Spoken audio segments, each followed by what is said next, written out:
हमारे चैनल को सब्सक्राइब करें और बेल नोटिफिकेशन को जरूर दबाएं। ज्योतिष रतन केंद्र चैनल पर हमारे आप सभी प्रिय दर्शक गणों का बहुत बहुत हार्दिक स्वागत और अभिनंदन। मेरे प्रिय साथियों, मैं हूं आचार्य पंडित सर्वदानंद शर्मा। मेरी ओर से भी आप सभी को एक बार फिर प्यार भरा नमस्कार। तो साथियों, आज की जो चर्चा का विषय है ये है मासिक राशिफल यानी कि मंथली राशिफल, जो कि जनवरी 2025 का है। और इस जनवरी 2025 के मंथली राशिफल के माध्यम से आज हम ये जानने की कोशिश करेंगे इस कार्यक्रम के दौरान कि जो हमारे धनु लगन राशि के जातक हैं, जिनका कि सैजिटेरियस असेंडेंट बनता है, उनके लिए इस महीने यानी कि जो जनवरी का महीना है, जो कि नव वर्ष का पहला महीना है, आपके लिए इसका शुभारंभ कैसा रहने वाला है अपने अलग अलग क्षेत्रों में। और क्षेत्रों की बात का मतलब है कि आपका करियर सबसे पहले, उसके विषय में बात करेंगे कि भाई ग्रहों की स्थिति जो जनवरी 2025 में ट्रांजिट में आसमान में रहेगी उसके आधार पे आपको किस प्रकार के रिजल्ट्स मिलेंगे अपने करियर में। उसके आगे बात करेंगे कि भाई सुख सुविधाओं की स्थिति कैसी रहेगी, कितना लाभ ले पाएंगे आप इस महीने, और फिर आर्थिक स्थिति कैसी रहेगी, धन का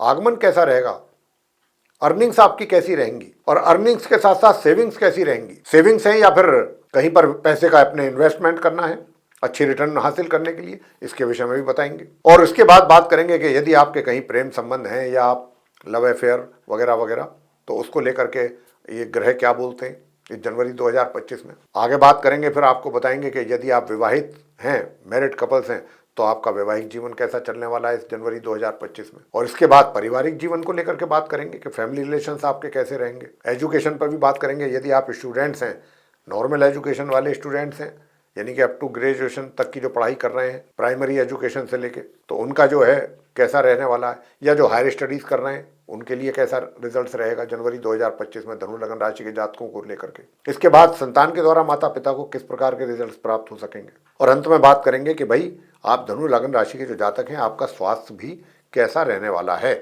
इस महीने जनवरी 2025 में। तो फिर आइए चर्चा को आगे बढ़ाते हैं। सबसे पहले बात करते हैं कि भाई जिन ग्रहों की स्थिति के कारण आपके पूरे महीने शुभ या अशुभ परिणामों की प्राप्ति आपके जीवन में होगी, उन ग्रहों की स्थिति कैसी रहेगी। जैसा कि आप जानते हैं, अगर ग्रहों की स्थिति मजबूत है, अच्छी है, शुभ है, तो अच्छे और बेहतर परिणाम प्राप्त होते हैं जीवन में जातक को। और यदि ग्रह कमजोर स्थिति में बैठा है, अशुभ स्थिति में है, तो नकारात्मक परिणामों की प्राप्ति होती है जीवन में हमें। तो आइए आपको हम ग्रहों की जो स्थिति है उससे संक्षेप में अवगत करा देते हैं। और देखिए, सबसे पहले आपको बताना चाहेंगे कि ठीक हमारे पीछे स्क्रीन पे एक चार्ट डिस्प्ले हो रहा है। यह आप धनु लगन राशि के जातकों का ही चार्ट है। और इस चार्ट में हमने ग्रहों की स्थिति को दर्शाया है बहुत स्पष्ट रूप से, कौन सा ग्रह किस ग्रह के साथ किस राशि में किस हाउस में बैठा हुआ है संबंध बना के। लेकिन कुछ इनमें से ऐसे भी ग्रह हैं जो अपना राशि परिवर्तन भी करेंगे। जहां पर इस समय आप उनको बैठे हुए देख रहे हैं, वहां से आगे या पीछे कहीं जाएंगे। और जब भी ग्रह अपना राशि परिवर्तन करता है साथियों, उसके रिजल्ट्स भी उसी के साथ साथ चेंज हो जाते हैं। जैसी उसकी स्थिति होगी उसी के अनुसार रिजल्ट्स भी होंगे। तो राशि परिवर्तन के जो आज मान लीजिए सूर्य अगर आपको कोई अच्छा रिजल्ट दे रहा है और उसके बाद कल को वो अगर नीच राशि में या शत्रु राशि में चला गया शुभ ग्रहों के प्रभाव में, तो उसके शुभ परिणामों में कमी आ जाएगी, अशुभ परिणाम बढ़ जाएंगे सूर्य से संबंधित। तो ऐसी जो स्थिति होती है जब राशि परिवर्तन होता है, तो उसकी भी बात आपसे करेंगे। और उसके बाद सारे बात करके ग्रहों की स्थिति से अवगत करा के फिर आपको राशिफल के विषय में बताएंगे कि आप धनु लगन राशि के जातकों को किस प्रकार के रिजल्ट्स की प्राप्ति होने जा रही है जनवरी 2025 में। तो आइए सबसे पहले देर ना करते हुए चर्चा को आगे बढ़ाते हुए बात करते हैं सूर्यदेव की। तो देखिए, जहां पर 9 नंबर लिखा है, ये धनु राशि है गुरु बृहस्पति की, और ये लगन भाव है जहां पर सूर्य और बुध एक साथ बैठे हुए हैं अपना संबंध बना करके। सूर्य यहाँ पर अपनी मित्र राशि में है, 1 जनवरी से हैं ये यहाँ पर, इस महीने के आरंभ से ही है, और ये रहेंगे 14 जनवरी तक। 14 जनवरी को ये अपना राशि परिवर्तन करके यहाँ से निकल करके आगे वाली राशि में जाएंगे जहाँ 10 नंबर लिखा है, जो कि मकर राशि कहलाती है शनिदेव की, और सूर्य की शत्रु राशि। तो सूर्य जो है अपनी मित्र राशि से निकल करके अपनी शत्रु राशि में जाएंगे शनि के घर में, और फिर ये वहां महीने के अंत तक बने रहेंगे। बुध जो कि सूर्य के साथ आप उनको बैठा हुआ देख रहे हैं यहाँ पर लगन भाव में, तो ये भी यहाँ पर 4 जनवरी को आएंगे सूर्य के साथ। 1 तारीख से 4 जनवरी तक ये रहेंगे वृश्चिक राशि में, जहाँ 8 नंबर लिखा है अपने इस घर से पीछे वाले घर में 12th हाउस में। 4 दिन वहां रह करके फिर ये 4 तारीख को यहाँ पर आएंगे लगन भाव में, सूर्य के साथ आके संबंध बनाएंगे। लेकिन सूर्य इनका साथ छोड़ के 14 तारीख को निकल जाएंगे, जैसा मैं कह चुका हूँ। उसके बाद बुध यहाँ पर अकेले रहेंगे। कब तक रहेंगे? देखिए बुध जो है, मैं आपको बता दूं कि ये 4 जनवरी से लेकर के और 24 जनवरी तक रहेंगे। 20 जनवरी को ये अस्त हो जाएंगे और फिर 24 जनवरी को ये मार्गी और अस्त अवस्था में ये भी अपना राशि परिवर्तन करके यहाँ से निकल करके और ये भी मकर राशि में जाएंगे, अगले घर में, सेकंड हाउस में, जहाँ पर सूर्य बैठे होंगे पहले से ही।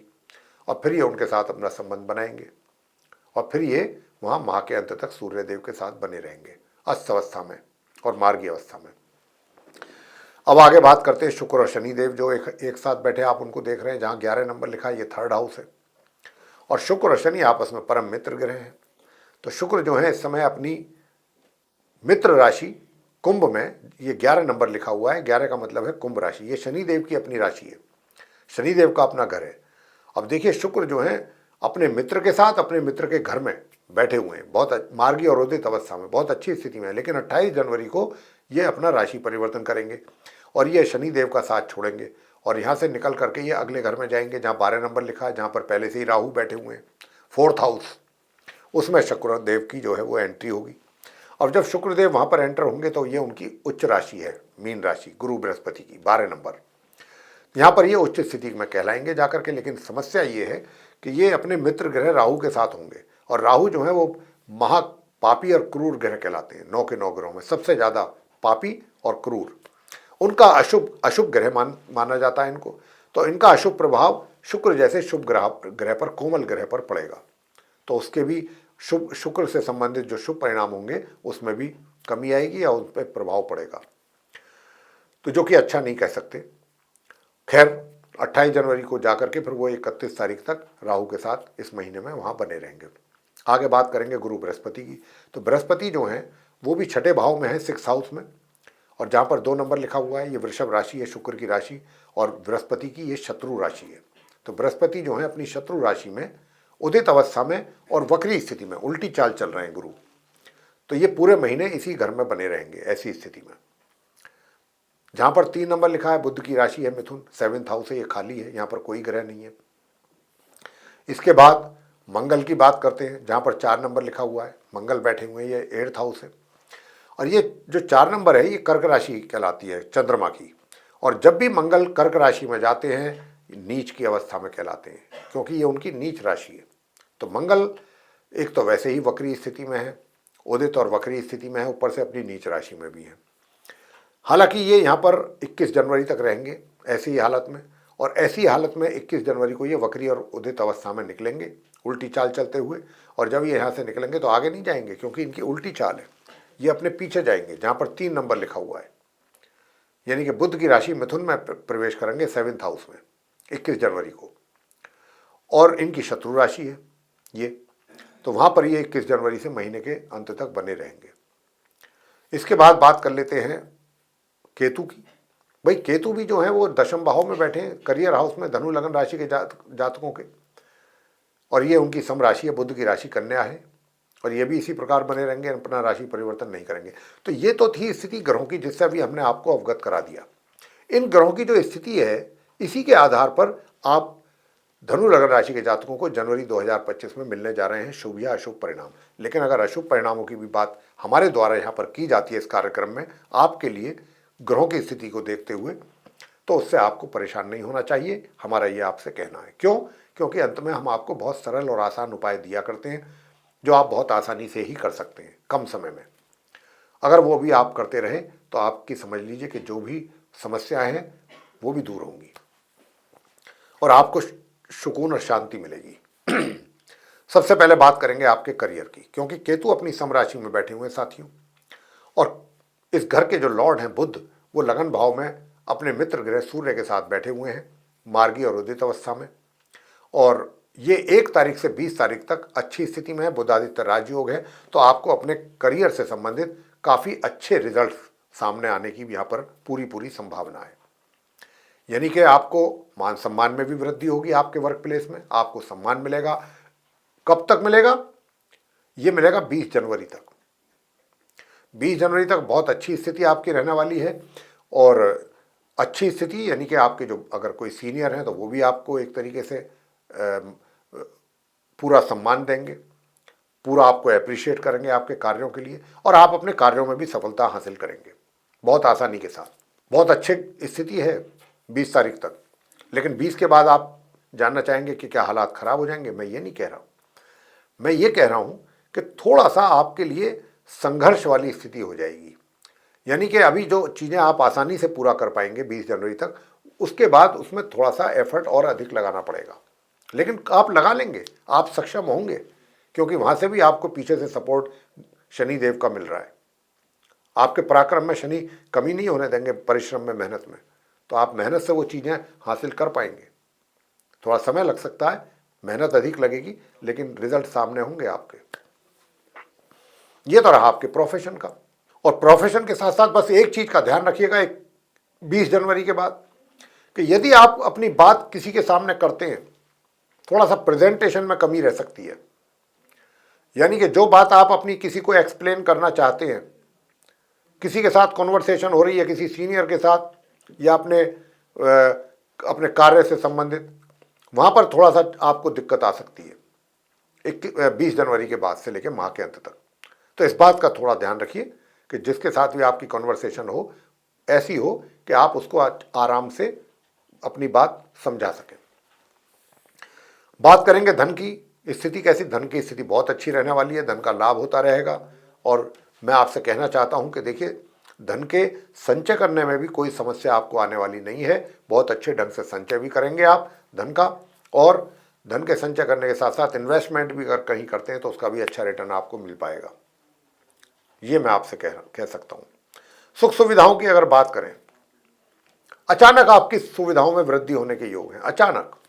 अब आगे बात करते हैं कि भाई प्रेम संबंध अगर हैं तो उसके लिए कैसे रहेगा। तो देखिए, सबसे बड़ी बात यह है कि जब प्रेम संबंध होते हैं तो वहाँ प्रेम की ही बात होनी चाहिए। क्रोध, आवेश, एग्रेशन, ये सब शोभा नहीं देती चीज़ें। तो अगर ये सब चीज़ें वहाँ पर होनी है तो फिर प्रेम संबंध किस बात के रह गए। और यहाँ पर इसी बात की संभावना अधिक है, इसलिए हम इस बात को जोर दे करके आपसे बोल रहे हैं। और ये जो स्थिति है ना, ये 21 तारीख तक ज़्यादा रहेगी ऐसी स्थिति। 1 जनवरी से लेकर के 21 जनवरी तक कुछ इस प्रकार के हालात रहने वाले हैं आपके जीवन में। अपने लिव इन रिलेशन में यदि आप रह रहे हैं या लव अफेयर में भी हैं, कि वहाँ पर जो है थोड़ा सा अपने मित्र के साथ आपका कुछ किसी बात को लेकर के विवाद हो जाना, कहा सुनी हो जाना, तनाव, टेंशन हो जाना आपके कारण। आप उनके साथ कोई ऐसा बिहेव कर दें या कुछ ऐसी कड़वी बात कह दें, अननेसेसरीली कोई अच्छा खासा विवाद पैदा हो जाए। अच्छे खासे बात कर रहे हैं, कोई मुंह से ऐसी बात निकल गई अचानक आपके, अब वहाँ टेंशन हो गई। तो ये इस बात का ज़रा ध्यान रखिएगा। ये सब कुछ आप पर डिपेंड करेगा। अगर आप चाहेंगे तो चीज़ों को संभाल सकते हैं, संभाल करके बोल सकते हैं। मैं तो यही कहूँगा कि अगर अपने मित्र से आप कोई भी कॉन्वर्सेशन कर रहे हैं तो बहुत ही संभल करके करें। कोई ऐसी बात मुंह से ना निकले कि जो आप दोनों को एक तरीके से डिस्टर्ब कर दे। अब आगे बात करते हैं वैवाहिक जीवन की। तो वैवाहिक जीवन साथियों, मैं बताना चाहता हूं कि 1 जनवरी से लेकर के और 20 जनवरी तक बहुत अच्छे संबंध रहने वाले हैं। लेकिन 20 जनवरी से महीने के अंत तक का जो समय है, इसमें थोड़ा टेंशन, तनाव, ये आपके वैवाहिक जीवन में पैदा होगा, डिस्टर्बेंस पैदा होगा। तो इस बात का आप ध्यान रखना होगा आपको कि भाई हमने जो डेट भी दी है इसका भी आप ध्यान रखिए कि 20 तारीख के बाद से लेकर महीने के अंत तक का जो समय है 10-11 दिन का, इसमें आपके जिसको कहते हैं वाद विवाद, लड़ाई झगड़ा, कहा सुनी, हीटेड आर्गूमेंट्स, कुछ इस तरीके की चीज़ें रहेंगी। तो ये आपको ध्यान रखना है। अगर आप ध्यान रखेंगे तो इसको कम कर सकते हैं, इसमें कमी ला सकते हैं। अब आगे बात करते हैं आपसे कि भाई पारिवारिक संबंध आपके कैसे रहेंगे। तो देखिए, जो फैमिली मेंबर्स हैं उनके साथ तो आपका बहुत अच्छा तालमेल रहने वाला है पूरे महीने, बहुत अच्छा। हालांकि जो घर के बड़े बुजुर्ग हैं उनके साथ आपके संबंधों में कमी यहाँ पर देखने को मिल रही है, विशेष रूप से 21 जनवरी तक। 1 तारीख से 21 जनवरी के बाद से जो रिलेशन है आपके अपने बुजुर्गों के साथ, उसमें सुधार होगा, इम्प्रूवमेंट होगा। अब बात करेंगे शिक्षा को लेकर के। तो भाई शिक्षा को लेकर के भी जो नॉर्मल एजुकेशन वाले स्टूडेंट्स हैं, मैं बताना चाहता हूं कि आपको भी अपनी पढ़ाई से संबंधित समस्याएं, रिजल्ट्स में कमी, रिजल्ट्स प्रभावित, इफेक्टेड होते नजर आ रहे हैं। पढ़ाई कहीं ना कहीं, पढ़ाई में अवरोध या पढ़ाई के रिजल्ट्स में कमी, इन सब चीज़ों को लेकर के हम उपाय आपको देंगे। ये नॉर्मल एजुकेशन लेने वाले स्टूडेंट्स की बात हो रही है। अब आगे बात करते हैं हायर स्टडीज़ करने वाले स्टूडेंट्स के लिए कैसा रहेगा। हायर स्टडीज़ करने वाले स्टूडेंट्स जो धनु लगन राशि के हैं, आपको मैं बताना चाहता हूं कि आपके लिए माह के आरंभ से लेकर के और 28 जनवरी तक का जो समय है, 1 जनवरी से, उसमें तो आपको मध्यम सामान्य से मध्यम परिणामों की प्राप्ति के योग हैं। और 28 तारीख के बाद से लेकर 31 तारीख तक इस महीने में, उसमें थोड़ा आपके रिजल्ट्स जो हैं इफेक्टेड होंगे, नीचे आने की संभावना है। यह हायर स्टडीज़ करने वाले स्टूडेंट्स का रहेगा। संतान के द्वारा भी जो रिजल्ट्स माता पिता को प्राप्त होंगे, तो माता पिता को उससे कहीं ना कहीं निराशा ही होगी, यानी कि उम्मीद के विपरीत रिजल्ट्स। अब ऐसा ना हो तो जो हम उपाय बताने जा रहे हैं वो आप उपाय जरूर करें। एक तो नॉर्मल एजुकेशन लेने वाले स्टूडेंट्स की बात कर रहे हैं, संतान की भी बात कर रहे हैं, जिनके प्रेम संबंध हैं अपने प्रेमी के साथ, अपनी प्रेमिका के साथ, उनकी भी बात कर रहे हैं। उनको क्या उपाय करने चाहिए ताकि उनका व्यवहार अच्छा रहे, एग्रेशन ना हो, ये सब चीज़ें। और अपने बुजुर्गों के साथ भी रिलेशन अच्छे रहें। अगर ये सारी चीज़ें आप चाहते हैं तो उसके लिए आपको एक ही उपाय करना है, और वो उपाय आपको करना है इस मंत्र का जाप। पहला तो ये करें, प्रातःकाल नियमित रूप से स्नान करने वाले जल में आप 1 चुटकी लाल चंदन मिला करके तब स्नान करें, और लाल चंदन अपने माथे पर भी लगाएं। और दूसरा, अपने घर के पूजा घर के सामने बैठ जाएं, और पूजा घर के सामने तो नियमित रूप से करें ही करें, हनुमान जी के सामने भी जाकर के मंदिर में प्रत्येक मंगलवार आप गुड़ और चने का प्रसाद चढ़ाएं। अगर हो सके तो आप बंदरों को भी गुड़ चना जरूर खिलाएं। डेली बेसिस पे खिला सकते हैं तो और भी अच्छा है। और मंत्र क्या करना है आपको? मंत्र ये करना है, ओम हूम श्रीम मंगलाय नमः, ओम हूम श्रीम मंगलाय नमः। और हनुमान चालीसा का पाठ भी नियमित रूप से करते रहिए साथियों, और हनुमान जी की आरती। ये सब करेंगे, ये उपाय करेंगे तो बाकी जितनी चीज़ें मैंने बताई हैं उसमें लाभ मिलेगा। अब आपके वैवाहिक जीवन में भी सुधार होगा इस उपाय को करके, जो भी मैंने बताया। और साथ ही साथ एक उपाय और भी करें। कब से करें? 20 जनवरी से, महीने के अंत तक। वो क्या करना है, गौ माता को हरा चारा खिलाएं या हरी चीज़ों का दान करें। जैसे हरी सब्जी है, उनका दान करके आ सकते हैं धार्मिक स्थलों पे जा कर के। और गणेश जी की पूजा करें। गणेश जी की पूजा करेंगे तो भी आपको बहुत अच्छे परिणामों की प्राप्ति अवश्य होगी। और साथियों, अगर आप अपना सेहत अच्छी देखना चाहते हैं तो प्रत्येक गुरुवार पीली वस्तुओं का दान करें, पीली चीज़ों का दान करें, पीले फलों का दान करें, तो आपकी सेहत भी अच्छी रहेगी। तो ये था आप धनु लगन राशि के जो जातक हैं उनका मंथली राशिफल, मासिक राशिफल जनवरी 2025 का। तो साथियों,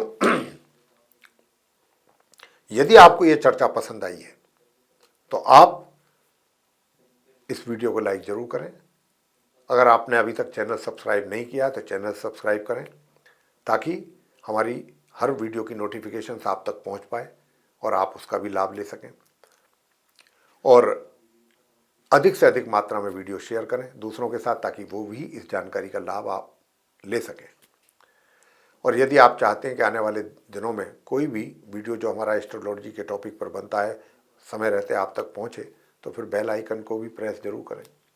साथियों, इसी के साथ आपका बहुत बहुत धन्यवाद।